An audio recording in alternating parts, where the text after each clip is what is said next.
So the plan for today, we got these Banshee wheels, and Buddy said they were steel. I already cut apart the Craftsman wheels. I was going to weld them together. Oh no, they're just painted aluminum. So the new plan, I mean, that looks like a steel wheel, don't it? So it fits so perfectly around here, I could have welded it no problem. It probably would have been balanced just fine. Well, the factory holes, don't ask me why it even has those holes, other than maybe mounting a puller for pulling it off the axle or something. They actually line up with, I think it's a 4.5 pattern. So I'm just gonna cinch those down, and with any luck it'll actually pull. Oh, that's also, I already split the wheel in half. You can see where I cut it, because they're perfectly centered offset. It doesn't really matter which side you cut. It's 4 inches one way, 4 inches the other. That's what they look like uncut. And then once it centers itself, hopefully it'll start to pull that lip into the wheel. Well, another one on the chopping block. That seemed to work out all right. And the offset's perfect. Got a little bit of poke. Fucker's ready for a tractor pull though, Jesus Christ.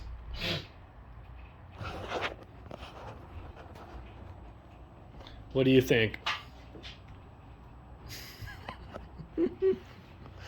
I think the only thing that's gonna be happening is me pulling you. Yeah. So, yeah, that works. Something I had laying around.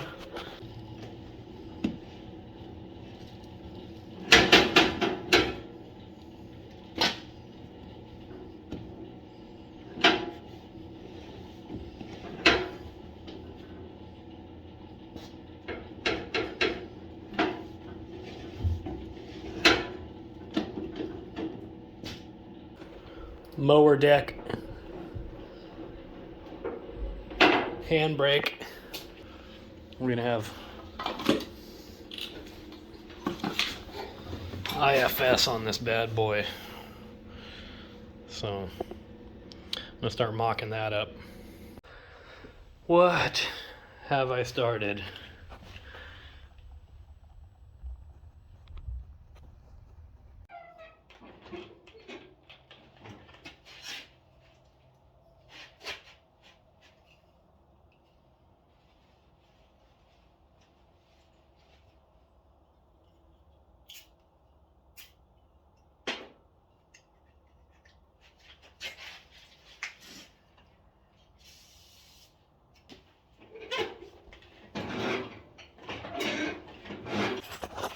All joking aside, so it's for the most part done, I guess. As far as version 1, I'll show you what's going on here. This end, this is actually a tie rod end off of my Mercedes, so that's a car tie rod, way heavy duty for this application. It's solid bar stock. Kept the factory left-hand thread so I could adjust it. Got the clamp on there. So this plate's a little too thin to do a full tapered bore. I do have a ball joint taper or tie rod taper that I could have done that. So I got this brass bushing in there, and it's clamped down tight. So I mean, there's probably a little bit of rotation happening in there, which is fine. I'm okay with that. The more the merrier. I've just been shimming up all of these pivot points as tight as I can because there's a lot of slop in the hole. I mean, now it won't show it, but I'll get to that. So these are the two kind of pivot bars off the mower deck welded together. The ATV tie rod's bolted to that. This, I believe, was maybe like a height adjustment or something, so it had these 2 ears. I'm just using one, and then 2 holes there. I tried those original 2 holes. It was too much of a straight push, So I ended up welding ears off to the side, welded on, so it's kind of a right angle there. And then same at this end. This is actually off of a Kawasaki Ninja, the rear, they call it a dog bone. You know, it has kind of a monoshock and then linkage, so it kind of had a nice rounded ear, had the proper diameter hole.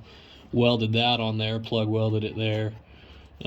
This seems to be working fine, so that kind of alleviated that straight push that was happening on that linkage. So now they're kind of off to the side, so it's actually, you know, it's giving it more leverage essentially. Now, am I an expert on suspension design? Yes. Am I the smartest guy in the world though? Also yes. So yeah, so all in a day's work. So it's originally a belt guide, and it actually fits perfect on that. And it just kind of keeps a lot of that excessive play out of that system. It seems to be working fine. Next step, I'm going to take off all the suspension and fully weld brackets, now that I know that the steering geometry is going to work. Have to say I'm pretty proud of how this turned out. So I tied in the existing four-wheeler frame into the mower frame, again reusing the mower deck parts. There were already those tabs there, so it goes from tube to the 3-inch C-channel up front. I'm gonna tie the front together and then incorporate it into a bumper, I think. But yeah, my sheet metal trimming, I mean, besides where it scratched it hinging down, because it doesn't drop straight down, I didn't realize that, but so you have to put it in on the factory inside 2 ears, and then it swings down. But that's where we're at, sitting on that crossbar that I made. So I'm pretty pleased with how that turned out. Well, now the lower mounts are all tied together.